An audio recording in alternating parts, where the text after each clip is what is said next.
कैसा लगेगा आपको अगर मैं आप कहूँ कि आप एक ऐसी कंट्री में रह सकते हो जहाँ पे हमेशा हर कोई हंसता रहता है हमारी वीजा स्क्वायर फैमिली की तरह। Yes, you heard it right. Today we are going to talk about the world's most happiest country in the world. Can you guess which is that country? Yes, it's Finland, 7th most happiest country in the world. अगर आप एक ऐसी country चाहते हैं जहाँ पे education, lifestyle and future तीनों ही secure लगे तो फिनलैंड एक आपके लिए बेस्ट चॉइस बन सकती है।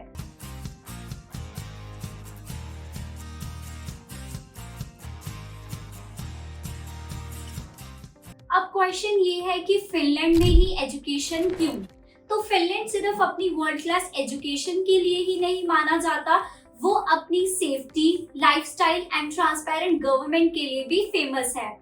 अगर हम बात करें कि फिनलैंड एजुकेशन में क्या क्या चेंजेस आने वाले हैं, तो फिनलैंड गवर्नमेंट ने अनाउंस किया है कि 2030 तक वो 15,000 स्टूडेंट्स को फिनलैंड में वेलकम करेंगे।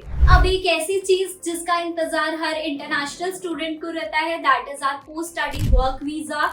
तो फिनलैंड के एजुकेशन सिस्टम के अंडर आप अपनी पढ़ाई खत्म करने के 2 साल तक post study work visa apply कर सकते हैं, जिससे आपको जॉब सर्च करने में बहुत ज्यादा आसानी होगी। फिनलैंड में सबसे popular and career oriented courses कौन से हैं? तो number 1 is business and management, engineering and technology, hospitality and tourism, computer science, AI and data science. Finland में टोटल 35 plus universities अवेलेबल है with 600 plus English taught programs.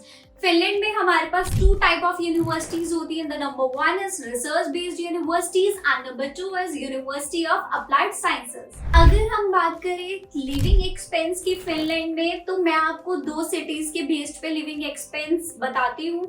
The number 1 is, अगर Helsinki की बात करें तो Helsinki में monthly expense आपका 900 to 1000 Euros रहता है और ओलू में आपका 700 to 900 यूरोस मंथली एक्सपेंस आराम से बैठ जाता है।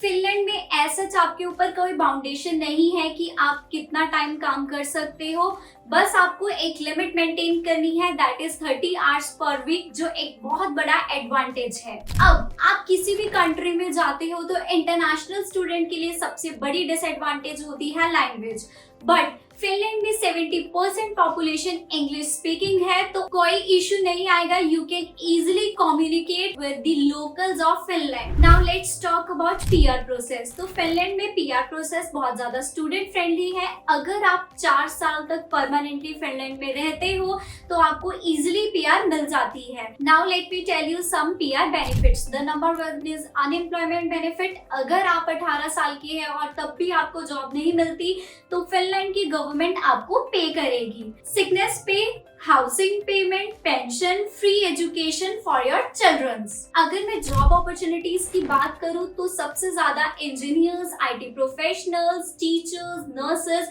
एंड अकाउंटेंट्स, इन फील्ड में आपको ओपनली बहुत ज्यादा अच्छी जॉब अपॉर्चुनिटीज मिल जाती है। अगर दिक्कत आती है तो वो है नॉन टैक्स जॉब्स में, जिसमें आप सिर्फ इंग्लिश के बेस पे अप्लाई नहीं कर सकते। अगर आपके पास फिनिश लैंग्वेज का सर्टिफिकेट है तो you can easily get the job. Now let me give you a pro tip. Finland एक सेफ, पीसफुल और स्टडी फ्रेंडली कंट्री है, but yes, I will give you one advice before applying for Finland. Please check your course one and check the eligibility of that course, whether this course is available and fit in Finland's English programs. अगर आप भी 2026 में Finland जाना चाहते हैं तो visa square is always there for you for your guidance and support. So apply today for Finland or any country study visa from Visa Square. जैसे मैंने आज आपको मोस्ट हैप्पीएस्ट कंट्री के बारे में बताया, अगर आपको ऐसे ही और किसी कंट्री के बारे में नॉलेज या इन्फॉर्मेशन चाहिए, you can visit visa square today. Please do like, share and subscribe our channel.